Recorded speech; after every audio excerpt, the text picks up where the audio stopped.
Jesus nos abençoe nesse nosso encontro, essa sexta-feira, 22 de abril de 2011. Primeira parte, vamos estudar a obra A Evolução em Dois Mundos, de André Luiz. Na primeira parte, capítulo 1, Fluido Cósmico, a partir do quarto parágrafo. Essas inteligências gloriosas tomam o plasma divino e convertem-no em habitações cósmicas de múltiplas expressões, radiantes ou obscuras, gaseificadas ou sólidas, obedecendo a leis pré-determinadas, quais moradias que perduram por milênios e milênios, mas que se desgastam e se transformam por fim, de vez que o espírito criado pode formar ou co-criar, mas só Deus é o Criador de toda a eternidade. Honestamente, de todo o coração, não sei por que acrescentou aqui, né? Diz aqui que as inteligências gloriosas tomam o plasma divino, quer dizer, o fluido cósmico, e convertem em habitações cósmicas ou em colônias. Mas quem são essas inteligências gloriosas? Deve ser espíritos que não tem nada a ver com o planeta Terra, tá? Os da Terra não têm condição para isso, não tem evolução para isso.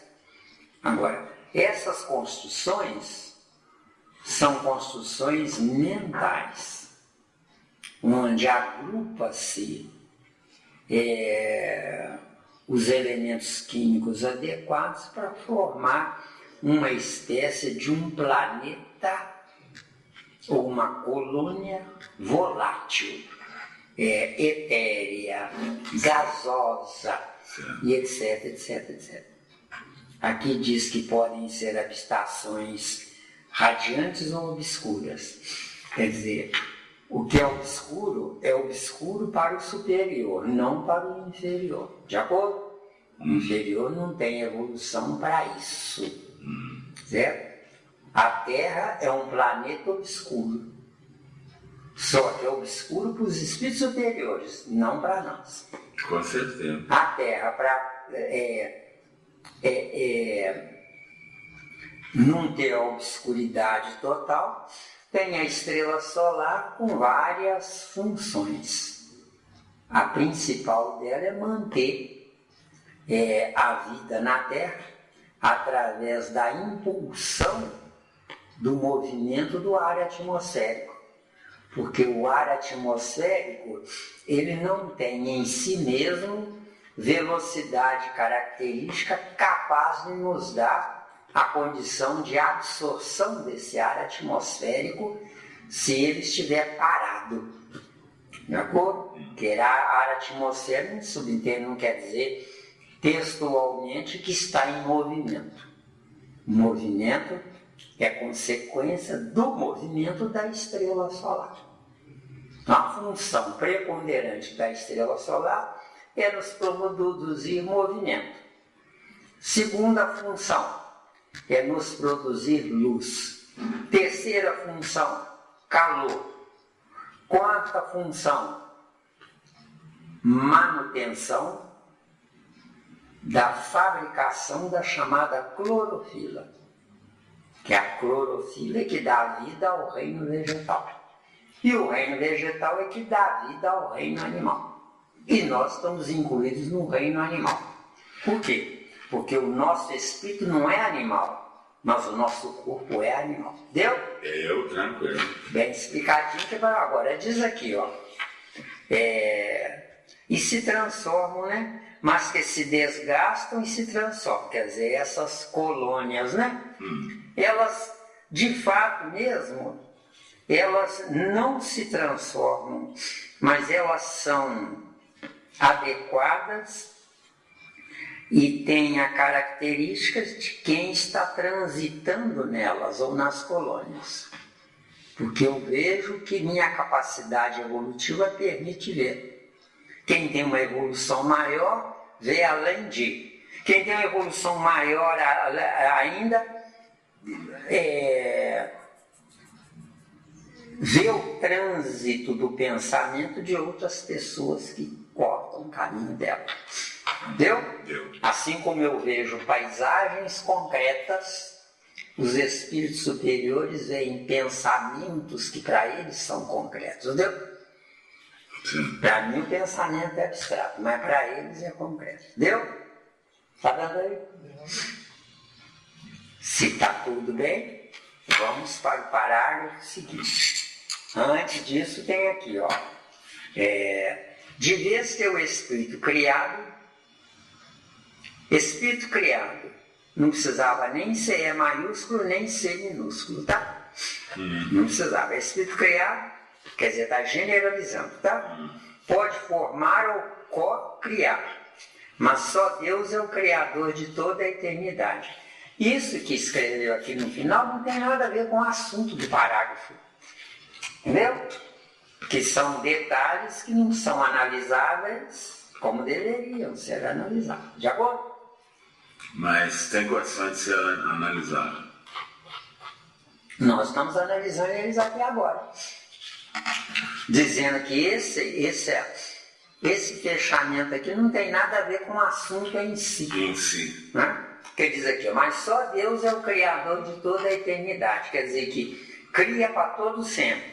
Só que a criação de Deus na eternidade tem princípio, meio e fim, porque é preciso que o que foi feito antes seja destruído com o correr do tempo para se construir uma coisa maior. Caso contrário, nossos próprios corpos de carne podiam participar de toda a eternidade até que a gente evoluísse a tal ponto. Por que que a sem gente... envelhecer, né? O corpo sem envelhecer. Por que que a gente nasce, vive e morre? Porque nós vamos nascer de novo, viver e morrer em outro ambiente. Para quê? Para ver coisas diferentes. Aí nasce de novo, vive e morre. Nascer de novo em outro ambiente para ver coisas diferentes. De acordo? E qual seria, com profundidade, o esquecimento do passado? O esquecimento do passado é porque eu ainda não tenho evolução para manter do meu lado os mesmos princípios inteligentes que comandam os neurônios do meu cérebro atual, onde eles comandando o meu cérebro atual e indo para o meu cérebro futuro, eles levarão com eles todas as informações, porque o neurônio do cérebro de carne é sempre novo, sempre virgem. E eles também estariam fazendo uma nova viagem. Eles também estarão viajando comigo. Não, mas se eles estão viajando... aí você está falando Não, mas eu estou falando na questão do esquecimento. Pois é. O esquecimento é porque os princípios inteligentes dos meus neurônios atuais não são os mesmos princípios inteligentes da vida anterior. Aí eles estão viajando em outros corpos. Em outros corpos que eu não tenho evolução para mantê-los no corpo. Vivos comigo no corpo. No próximo corpo. Porque seria o próximo corpo seria inferior à evolução deles ou vice-versa com relação ao corpo? Eu acho que você tá um pouco perdido aí. Você não está dizendo coisa com coisa. Calma. Senta na cadeira, refresca a mente. Viajei? Viajou. Presta atenção bem devagarinho. Sim. O certo é eu, espírito, sim, viajando no meu tempo, somando encarnações, os princípios inteligentes que serviram o meu primeiro corpo como primata seriam os mesmos que os atuais, porque eles vão evoluir aprendendo comigo. E eu estou aprendendo com quem? Com o chamado Deus. Deu? Não, até nesse ponto aí deu para entender. Nós aprendemos o chamado Deus. Isso. E por que aquele que começou junto com a gente no início para ser inteligente, por que ele não acompanha? Porque nós não temos evolução para manter a sequência encarnatória. Nós estamos perdidos em nós mesmos, estamos reencarnando a deriva. Quanto pior meu pai, quanto pior minha mãe, melhor para mim. O certo é quanto melhor meu pai, quanto melhor minha mãe, melhor para mim. Esse é que é o certo. Mas aí, como você fala, gente, nós somos rebeldes, preguiçosos, acomodados. Isso. Meu novo corpo, no próximo ambiente, os princípios inteligentes comandados no meu corpo são do ambiente. Mas os líderes que os comandarão são os meus mesmos princípios inteligentes que estão acompanhando e evoluindo comigo. Agora, se eu estou reencarnado, eu estou à deriva. Estando à deriva, qualquer porcaria de princípio inteligente gruda no meu corpo e manda no meu corpo. Tá, bom, agora para completar, agora entendi, Guilherme. Aí vamos supor, eu saindo do ré e entrando na em, aí aqueles que começaram a fazer viagem comigo voltam a participar? Com certeza não.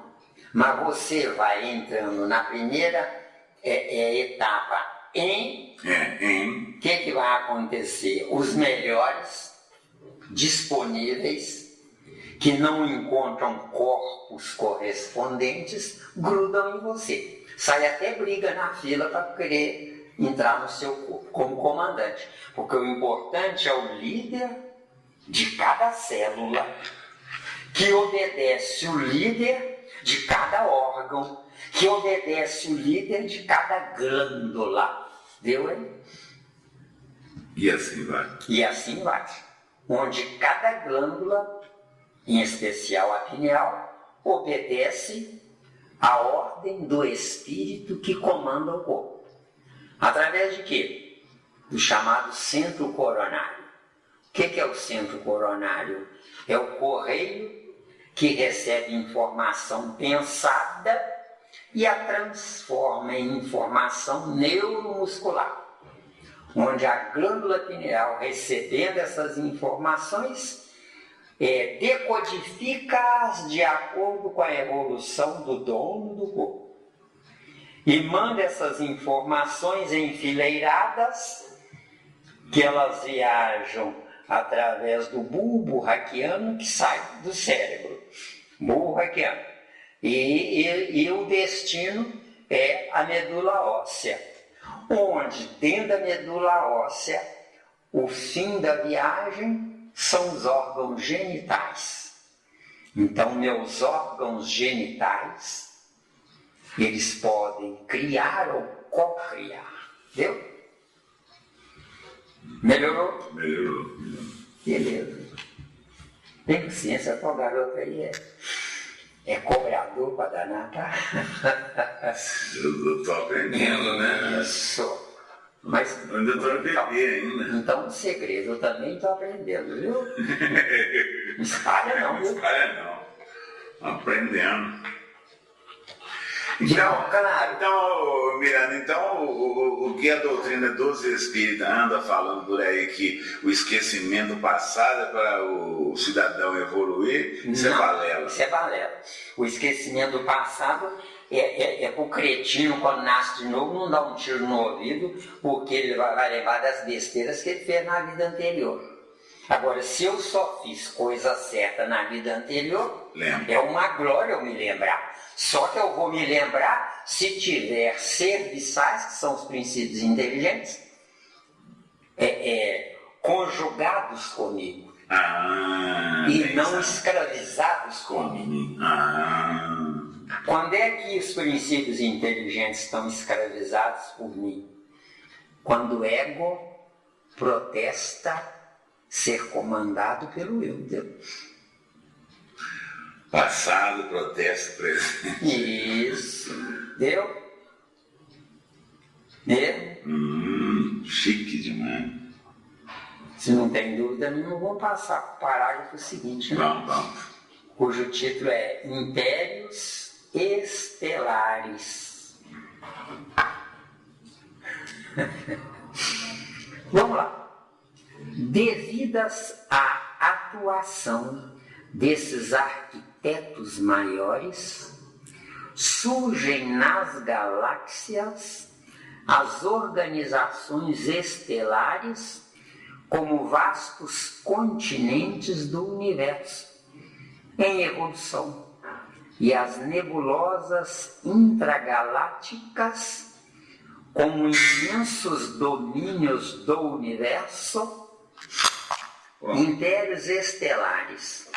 Devidas à atuação desses arquitetos maiores, surgem nas galáxias as organizações estelares, como vastos continentes do universo em evolução, e as nebulosas intragalácticas como imensos domínios do universo, encerrando a evolução em estado potencial, todas gravitando ao redor de pontos atrativos, com uma admirável uniformidade coordenadora. É poético, bonito, não é? Mas que no nosso atual estágio evolutivo praticamente não quer dizer nada, tá? Mas daí não tira nada, não? Daí tira informações quase que mirabolantes, onde eu quase que passo a acreditar em Papai Noel. Tá, mas então explica para nós aí o que é nebulosa intragaláctica. Então vamos voltar lá, impérios estelares.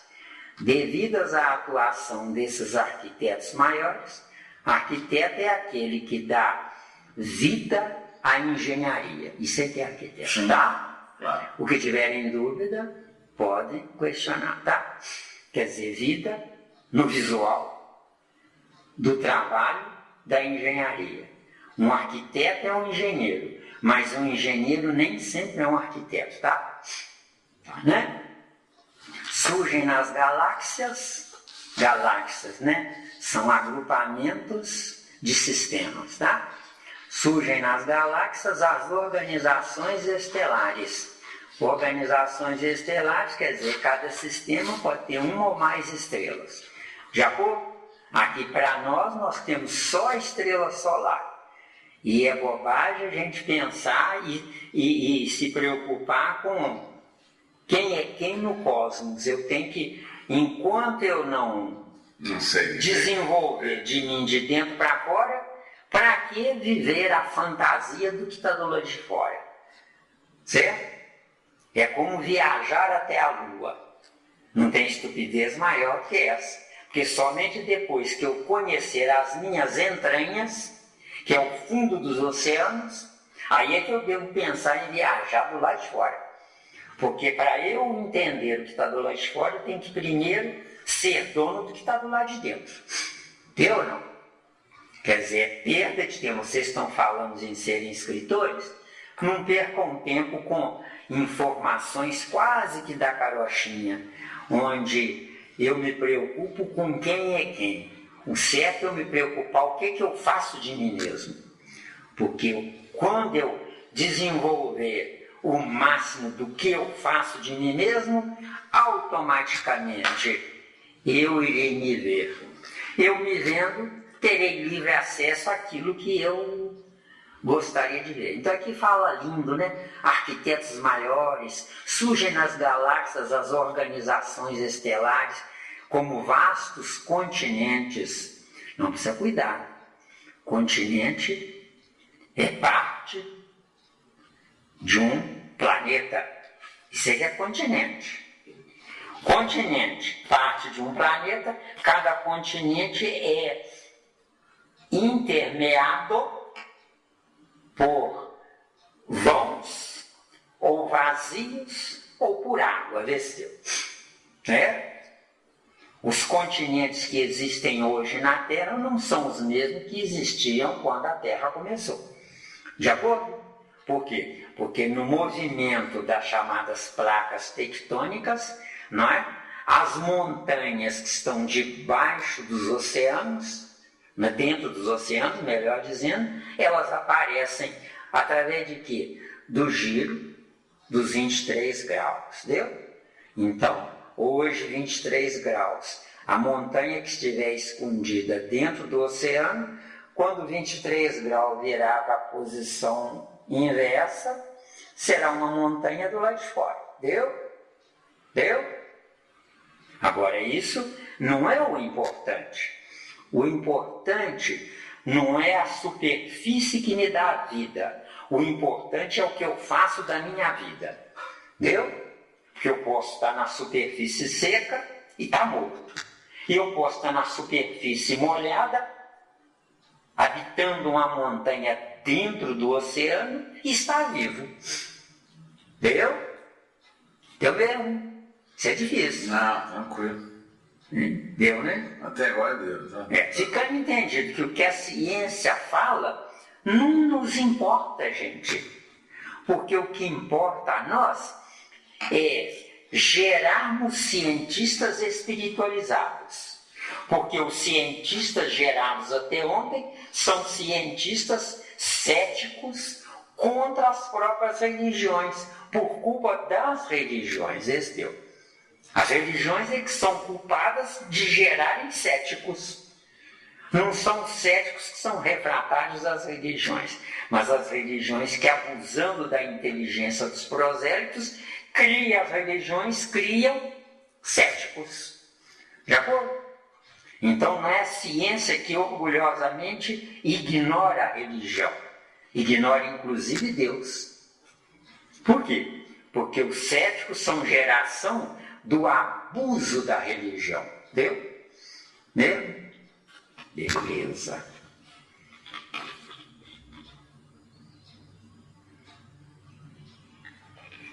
Seguindo aqui. E as nebulosas intragalácticas como imensos domínios do universo, encerrando a evolução em estado potencial. Estado potencial subentende-se automaticamente, quer dizer que pode acrescentar. Agora, tem um detalhe aí. Acrescentar no concreto, que é o que está dizendo aqui, de fato não é acrescentar, porque no concreto eu materializo em tamanho gigante aquilo que eu não tenho capacidade de materializar em micro tamanho. Deu? Tá dando? Né? Todas gravitando ao redor de pontos atrativos. Que são esses pontos atrativos? A estrela solar do nosso sistema retém prisioneiros 9 planetas. Por que retém prisioneiros 9 planetas? Porque a estrela solar é metade mais uma parte de todos os 9 planetas juntos. Ou seja, a quantidade de átomos contidos nos 9 planetas corresponde à metade dos átomos menos um, de menos uma parte, de todos os átomos que a estrela solar retém. Então, quando ela dá o giro, ela dá uma lambada, dando ar atmosférico para a Terra. Os outros planetas eu não sei, que eu ainda não evolui para lá, não é? Dando ar atmosférico para manter a vida na Terra. Agora, quando o planeta Terra vira de costas, que a gente chama de noite, para a estrela solar recebe de volta tudo que não foi usado, ou desprezado, ou desgastado, quando das 12 horas de frente para o planeta Terra. Está dando, está difícil. O garoto aí que estudar essa obra, ela tem que aguentar, tá? Viu? Deu? Estou observando. Eu vou te contar um caso. Estou observando. Eu não quero enrolação. Você vai sofrer um bocado, caboclo. Você vai ver só. Vou me vingar de você, viu? É bom que eu já vou chegar lá supersônico. Então, próximo parágrafo. É aí, no seio dessas formações assombrosas, que se estruturam interrelacionados a matéria, o espaço e o tempo, a se renovarem constantes, oferecendo campos gigantescos ao progresso do espírito. Então vamos analisar esse parágrafo.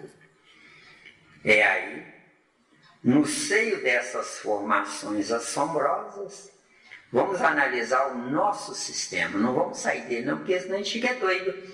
E a gente não sabe de nada sobre o sistema lá. Os outros sistemas, as outras galáxias, as outras constelações, não sabem nada. Eu não sei nada. Porque as informações que dão são informações saídas do conceito intelectual de quem as examina. Mas o nome dado a elas não são informações delas para os cientistas, mas são criações dos cientistas para elas, chegando a tal ponto de darem nome, às vezes até de um planeta ou até mesmo de um sistema, darem o nome de quem descobriu aquele planeta. Entendeu? Então, todas as variações nominativas são secundárias. O que importa não é eu saber quem é quem. O que importa é eu saber o que eu faço de mim. De acordo? Eu tenho que olhar para mim, só eu. Eu tenho que cuidar de mim. Certo? Então, é aí, no seio dessas formações assombrosas, que se estruturam interrelacionados. Interrelacionados, o que quer dizer isso ao pé da letra? O planeta Terra girando em torno dele mesmo e concomitantemente girando em torno da estrela solar, que é o núcleo atômico do sistema atômico. Então nós temos o sistema solar, corresponde a um gigantesco núcleo de um átomo. E nós temos os 9 planetas, que correspondem a 9 elétrons, deu? Em tamanho gigante, deu? Porque tudo vai crescendo sem sair da raiz, da origem, certo? O que é meu corpo? Meu corpo é um espaço concreto, onde esse espaço concreto abriga 10.000 quatrilhões dos átomos contidos em todo o sistema cósmico. Tá dando? Beleza. Deu? Tá dando? Tá difícil. Tá difícil, né? Tem que Tá não. Depois você pega ele lá fora, tá? Interrelacionados, aqui ó. A matéria, o espaço e o tempo. Matéria, concretização do pensamento. Isso aqui é matéria. Espaço, armazém de tempos, tá? E o tempo, propriamente dito, pedaço do espaço, deu? Tem paciência, tá? Porque isso é uma loucura, uma verdadeira loucura, tá? Agora, isso é só uma pincelada rápida. Se vocês me pedirem detalhes, eu não tenho condição de dar detalhes a vocês. Porque eu posso dar para vocês, assim como está escrito aqui, ó, impérios estelares, devidas à atuação desses arquitetos maiores. Que arquitetos maiores têm que dar nome aos bois, ou não? Não é não?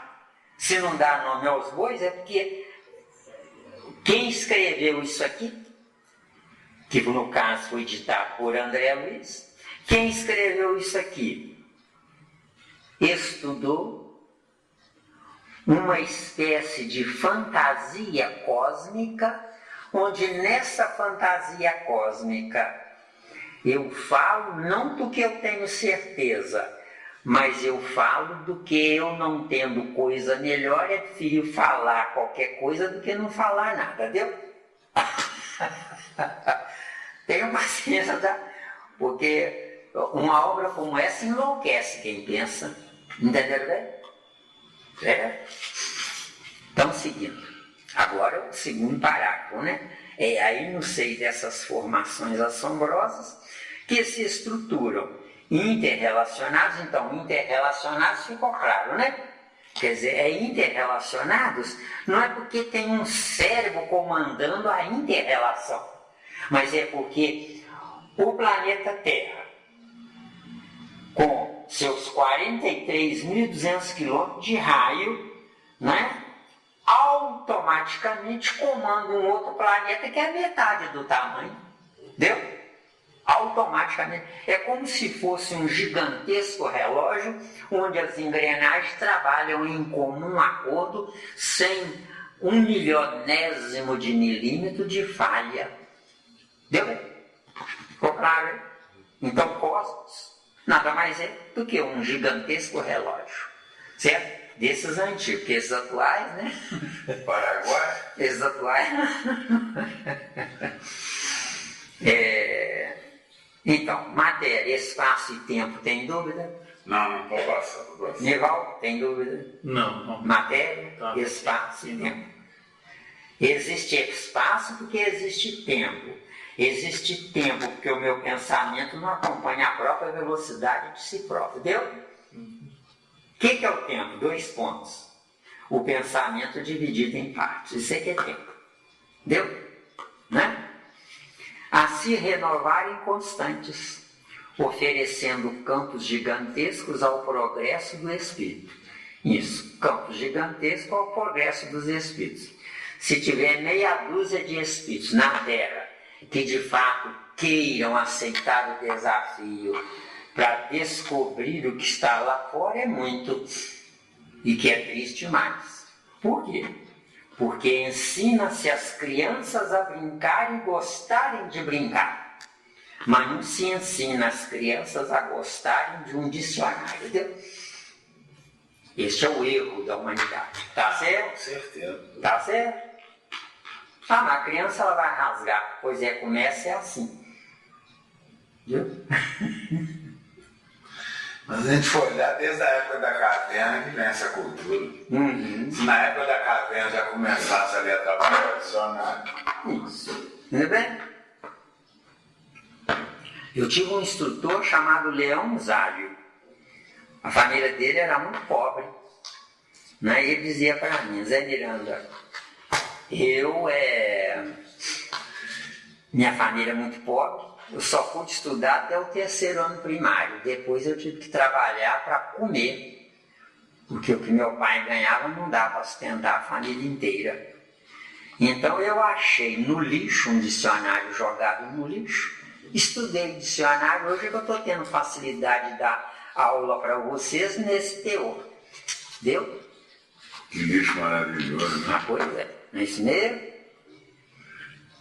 Então, próximo parágrafo. Então vamos lá. Cada galáxia, quanto cada constelação, guardam no cerne a força centrífuga própria, controlando a força gravítica, com determinado teor energético apropriado a certos fins. Muito bem, o que eu vou falar agora, se não entenderem, não tenham vergonha, falem, tá? Ou discordarem também, não tem importância não. Eu estou aqui também para aprender. Então, de novo, parágrafo. Cada galáxia, quanto cada constelação, fala-se muito em galáxia e constelação, mas são tudo hipóteses, porque nós não temos livre trânsito lá, tá claro? Mesmo? Tranquilo. Nós não temos livre trânsito lá. Eu afirmo que é, porque pesquisei desse jeito. Só que eu afirmo vendo. Para eu dar afirmativas, eu tenho que ter entrado depois de ter visto. Nós não temos evolução para entrar. Então, tudo do lado de fora é hipotético. Entendeu? Mesmo? Então, cada galáxia, quanto cada constelação, guardam no cerne, quer dizer, no âmago, nas entranhas dela, da galáxia ou da constelação, a força centrífuga própria. O que é força centrífuga própria? Bem devagarinho, porque é terrível, né? Nós não dissemos que a estrela solar, que é 1.300.000 vezes maior do que o planeta Terra, 1.300.000 vezes maior, é só multiplicar 43.200 quilômetros vezes 1.300.000, para a gente ver o raio da estrela solar, o tamanho dela. De acordo? Então, o que acontece? Força centrífuga própria é a energia que a estrela solar liberou e foi retida pelo centro do planeta Terra. Então, a força centrífuga própria quer dizer o externo que está dando vida ao interno.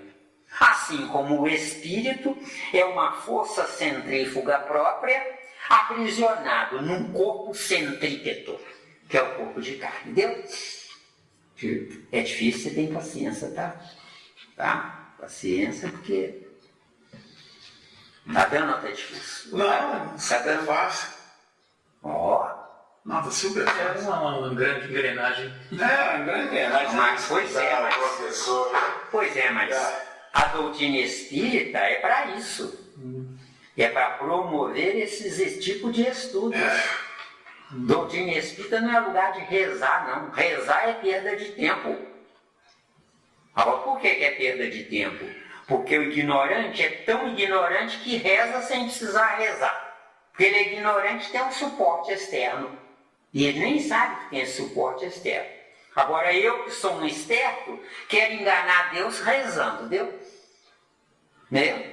Porque há 10 anos atrás, quando eu li esse livro, eu não entendi nada. Eu falei, não estou aguentando, não estou entendendo nada da inglês. Agora, estudando com o Miranda aí, os outros estudam e os outros estou pegando, agora ele ali falando ali, não dá para ter dúvida, não. Agora está claro, está bem claro. É porque o verdadeiro estudo, nós temos que ter uma força centrífuga abastecendo a centrípeta. Eu que estou transmitindo a informação, é centrífuga levando para você centrípeta. De acordo? Porque tem um texto aqui que para justificar o que eu estou dizendo. Ou seja, o meu superior é força centrífuga. Eu sou força centrípeta em relação a ele, mas sou força centrífuga em relação a quem está menos do que eu. Está dando aí? Então, agora o desafio de um espírito se transformar em um Deus é ele reter as duas forças. Quando ele retiver as duas forças, aí ele será um espírito de fato. Deu? Da minha cabeça aqui, é isso aí. Deu? Uma coisa eu não, né? O amigo escritório está grudado aí no seu cérebro aí. Deu? Nós podemos por outro caminho também, né, Miranda? É ele ter o lado, é o lado que a gente fala, só a título de estudo, o lado masculino e feminino. Agora, masculino e feminino, o masculino... Mas tira o sexo da cabeça, tira o sexo da cabeça. Não, mas não tem jeito de tirar o sexo da cabeça. Não, mas eu tô... Aliás, o sexo é gostoso da cabeça, viu?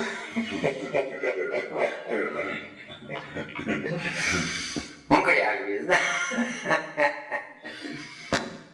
Mas eu tô querendo dizer no sentido de forças, energia. Você mexeu em caixa de marimbondo, agora você vai ter que aguentar. Não, é isso aí. Não devia ter mexido em Não, caixa de eu marimbondo. cutuco a marinha, força, me volta aí, não liga não, porque são feitos inspirados. Não, eu não ligo, não, porque já conheço você. Né? Isso. Masculino é força centrífuga por fora, mas é centrípeta por dentro. Feminino é força centrípeta por fora, mas é força centrífuga por dentro. Se não fosse força centrífuga por dentro, o feminino jamais geraria cópias de si mesmo, que a gente dá um monte de filho, vê se Sim. entendeu?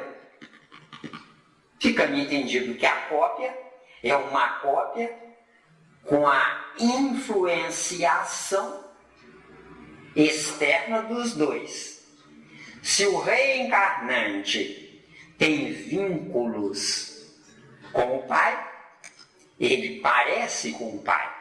Se o reencarnante tem vínculos com a mãe, ele parece com a mãe. Parece por causa do vínculo, não por causa da evolução. Entendeu? E também tem a terceira hipótese, ter vínculo com os dois. Isso. O que é que a gente quer dizer com vínculo e evolução? Se não entenderem, cobrem, tá? vínculo. Eu dependo de evolução. Quem me trouxe é que depende de mim. Deu? Ficou bonito. Deu ou não? Depois você analisa com calma, né? Aí então, como filho da espécie, não há evolução. Filho da espécie não há evolução, há repetição. Isso. Onde nessa repetição, primeiro eu nasço, boto para quebrar. Depois os prejudicados, não é? Por prejuízo, mesmo que não saibam, grudam em mim, me mantendo mesmo que eu fui embora. Grudam em mim, eu grudo neles e a gente volta de novo. A verdadeira evolução é meus filhos serem maiores do que eu. Porque sendo maiores do que eu, posso voltar para crescer através deles, dos meus filhos. Só que antes deles serem meus filhos, eu fui pai deles. Se eu não exercesse a paternidade, eles não viriam através de mim. Entendeu? Então há um intercâmbio onde todo mundo precisa de todo mundo. Se todo mundo precisa de todo mundo, ninguém é ninguém, é Deus deu. Entendeu? Todo mundo precisa de todo mundo. Essa de dizer, por exemplo, meu filho tem que me agradecer por eu ter trazido ele ao mundo. Primeiro ponto. Quem trouxe ele ao mundo não fui eu com a minha vontade de trazê-lo ao mundo. Foi porque eu fiz sexo com a mãe dele e adorei o sexo. Entendeu? Com certeza, porque até um contraditório aí, né? Como é que eu vou falar que meu filho, com aquela expressão de certeza, que na hora que eu estava fazendo sexo lá, eu não sabia nem quem que viria, se era mulher ou homem, quem que era. Nenhum aspecto, nada. E nem nome também, não tinha nem nome para criança, nem nome. Não tinha programação nenhuma. Isso, falou tudo em volta. É isso aí. Isso é uma balela, então a gente fica balela. Durante os 9 meses a mãe fica na expectativa, não fica? Fica. Se fosse um filho gerado através do amor, não haveria expectativa.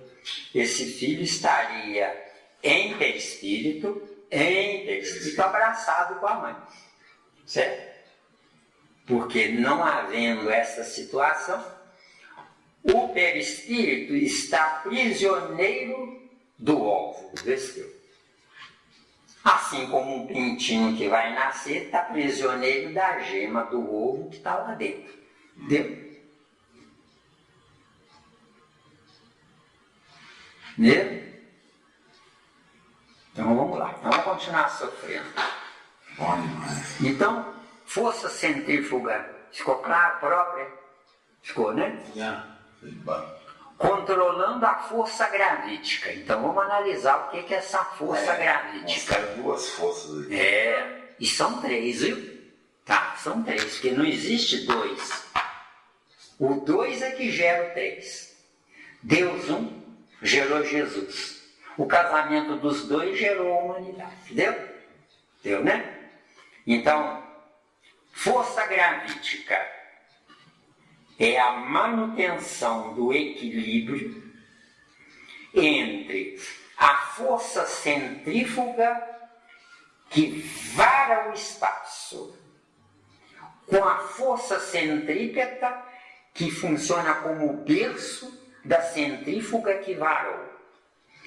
Os elementos atômicos necessários à manutenção da força centrípeta se alojam na centrípeta. Os que são desnecessários por falta de evolução bastante naquele receptáculo, que no caso é o planeta Terra, por falta de evolução, os átomos que não compõem a infraestrutura do planeta Terra passam direto. Deu? Por quê? Porque um átomo X precisa da atração de um átomo igual para que ambos funcionem em torno um do outro. De acordo? Um átomo de hidrogênio recebendo a viagem de um átomo de oxigênio, o átomo de oxigênio passa direto. Mas se tiverem 2 átomos de hidrogênio, existe aí a força gravítica, que aprisiona, entre aspas, o átomo de oxigênio, retendo-o para formar 3.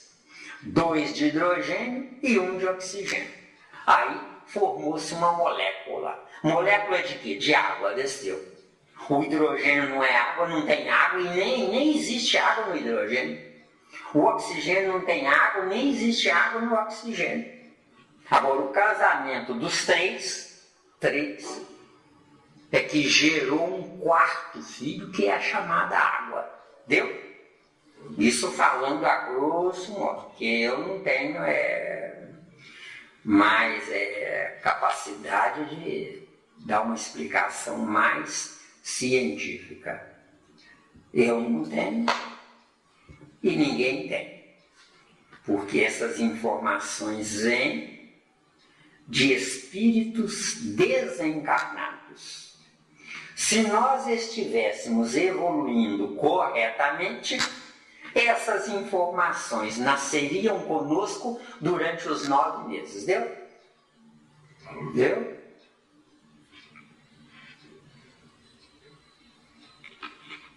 Pode seguir? Ó, se vocês quiserem desistir desse treco aí... Não. Sem comentar disso, eu desistiu. Um brasileiro desiste nunca, né? O brasileiro desiste nunca. Nunca, já mesmo. Então, força gravítica é nada mais, nada menos de que o ponto neutro entre 2 forças que, apesar de se entrechocarem, não destroem-se uma a outra, entendeu? Isso aqui é força gravítica. Vê se tem dúvida aí. Me ajudem, pelo amor de Deus. Nossa. Nada a acrescentar? Envolve? Não. Com determinado teor energético,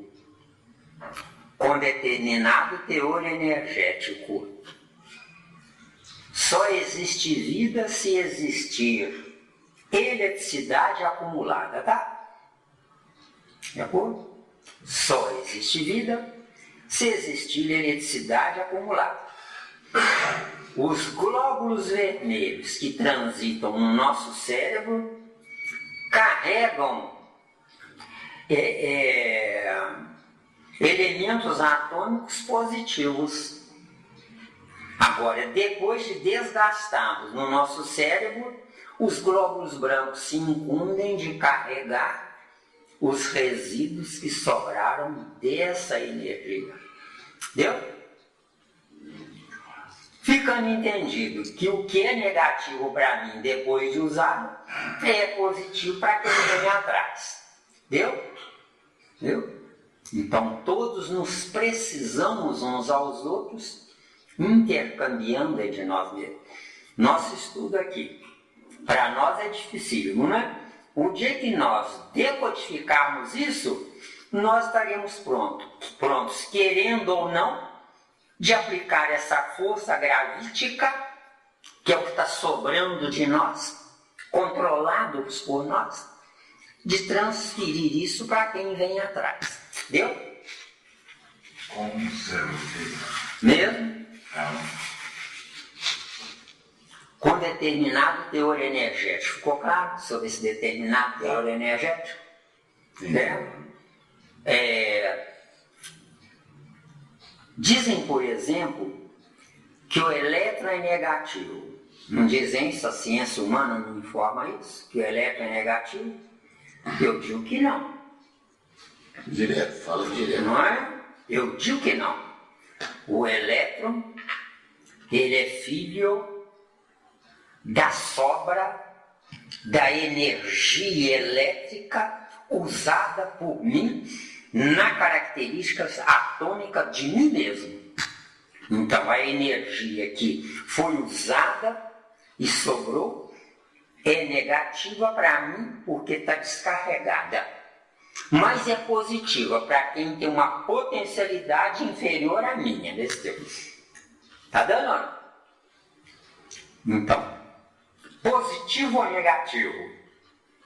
Trânsito livre é a mesma coisa, viu? De acordo? Positivo ou negativo? Trânsito livre. Você deve estar assustado porque você vê outras coisas que não tem nada a ver com o que eu estou falando aqui. Agora, o que eu estou falando aqui, meu jovem... Envolve ação. Envolve ação. E aí fica claríssimo, entendeu? Se tem ação, é porque tem comando. Se tem comando, é porque tem vontade. Se tem vontade, é porque eu manipulo os átomos do pensamento, entendeu? É porque, de fato, o elétron tem massa negativa.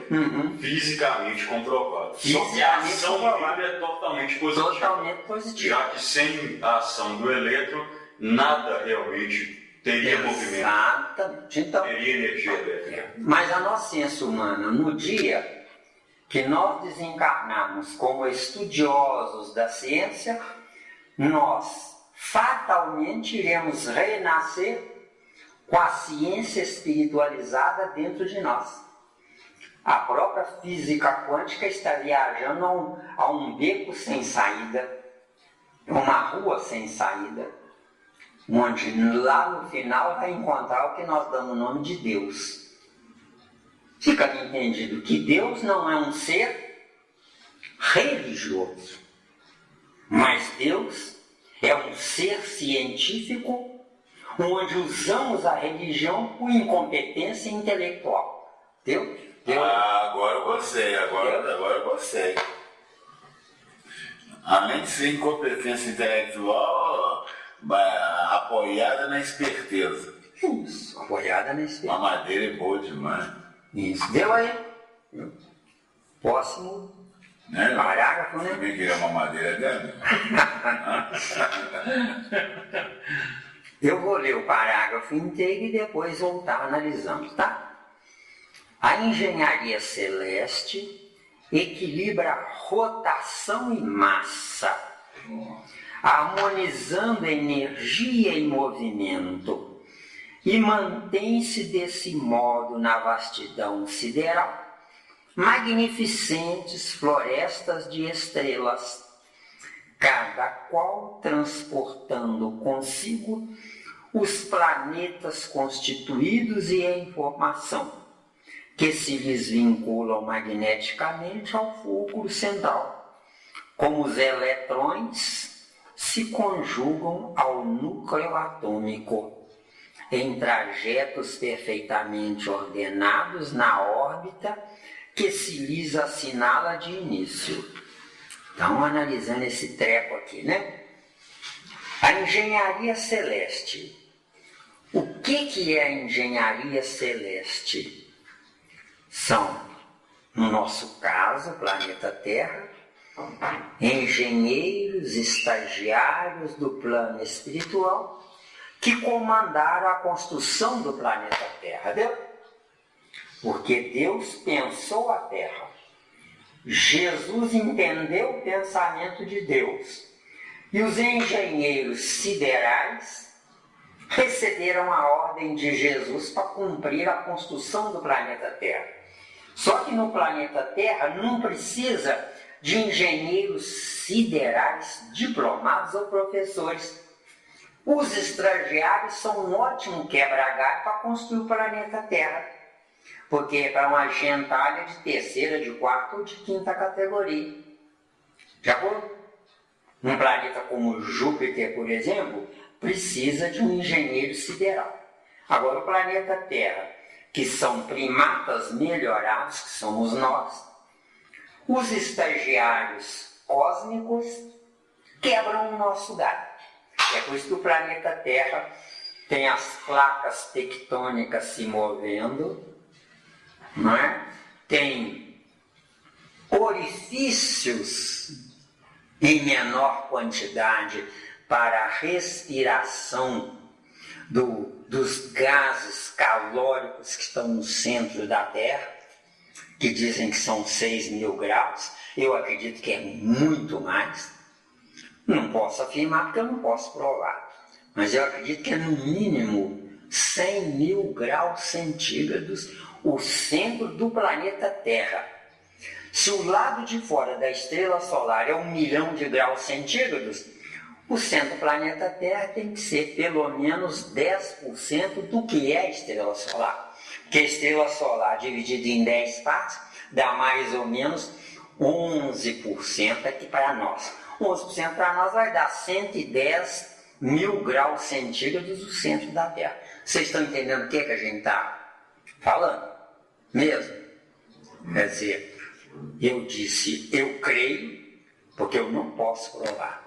Mas não tem coisa melhor no momento. E se amanhã, daqui a um século ou 1000 anos, eu ver que eu estava errado tentando aprender ou saber. É melhor do que estar errado na inutilidade. Eu prefiro falar uma coisa errada do que não falar nada, deu? Que é a passagem do filho pródigo. Deu? Mas engenharia celeste, ficou claro? Deu aí? Maravilha. Jota está caladinho, Jota? A engenharia celeste equilibra rotação e massa. Então, a rotação aprisiona a massa. Se não tiver a rotação, a massa se desintegra. Deu aí? É fantástico, né? Você entendeu bem? Um núcleo atômico. O núcleo é a massa. A rotação é o movimento que o princípio inteligente, aprisionado, entre aspas, no núcleo, tenta escapulir. Tentando escapulir, gira a massa.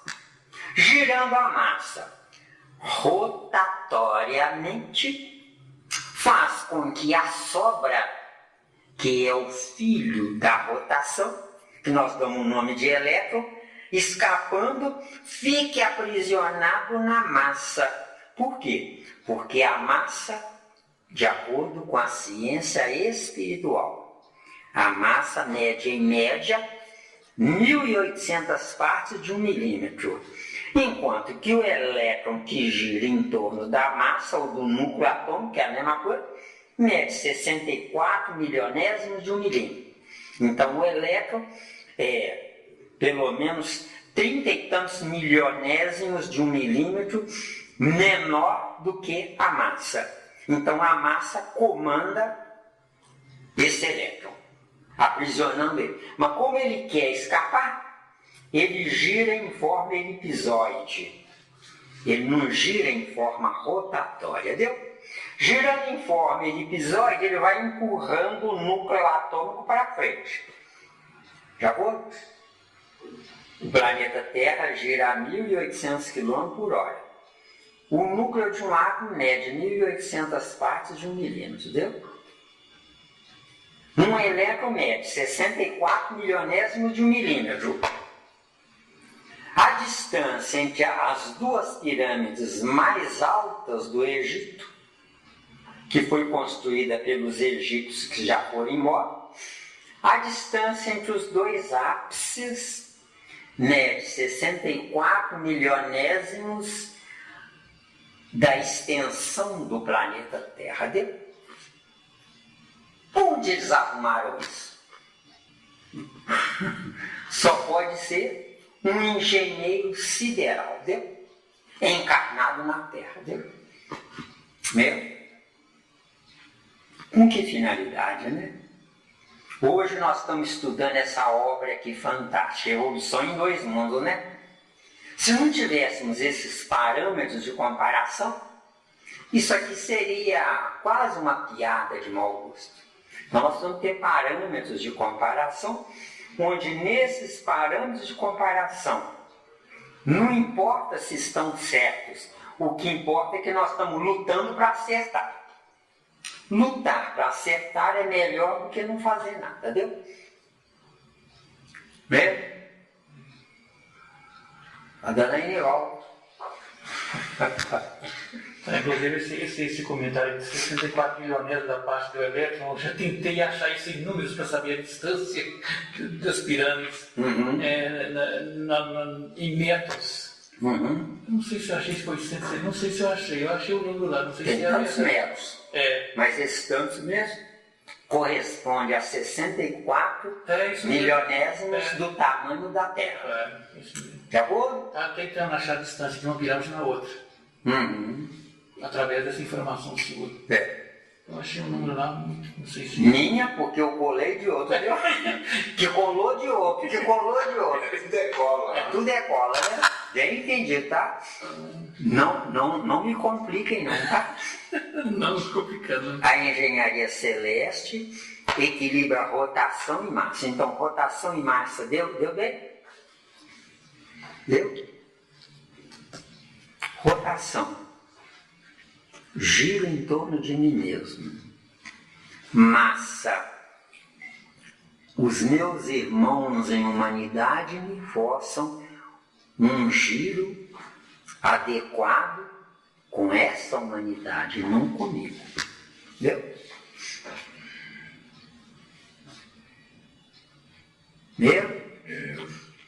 Harmonizando energia e movimento.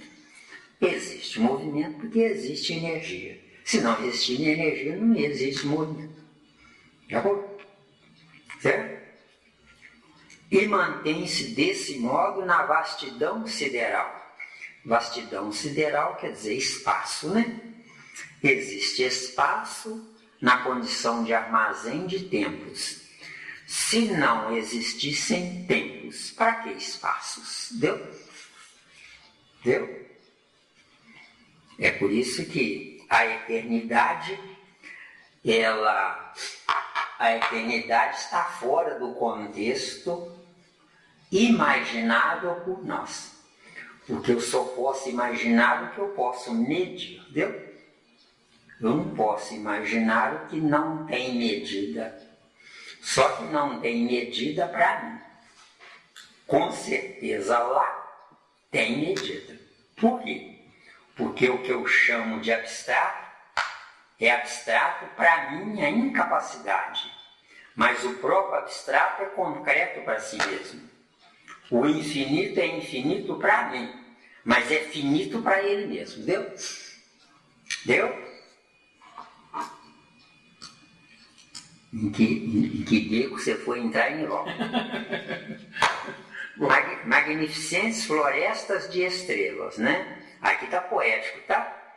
As estrelas não formam florestas, tá? Cada qual transportando consigo os planetas constituídos e a informação, que se lhes vinculam magneticamente ao fulcro central. Como os eletrões se conjugam ao núcleo atômico. Isso nós já estudamos, né? Em trajetos perfeitamente ordenados na órbita que se lhes assinala de início. Vamos aí, agora é um pouco complicado, mas vamos ver se a gente consegue trazer a informação.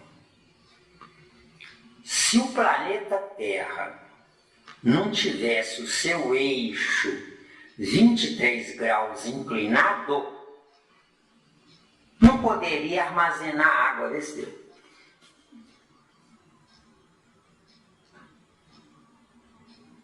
Por quê? Porque ele gira. Ele girando, ele no giro, inclinado, ele retém a água. Tanto aquilo que a gente chama de maré alta, não é a água que subiu, é a terra que desceu 23 graus, entendeu? Com que finalidade? Molhar todo o planeta, entendeu? Molhando resfria. Resfriando impede a desintegração. Então, se o planeta Terra fosse um planeta sem água, deveria ter elementos atômicos que compensassem a falta de água. porque é água com seus respiradores que faz com que o planeta Terra, com 100 mil graus positivos do lado de dentro, não se desintegre. Deu?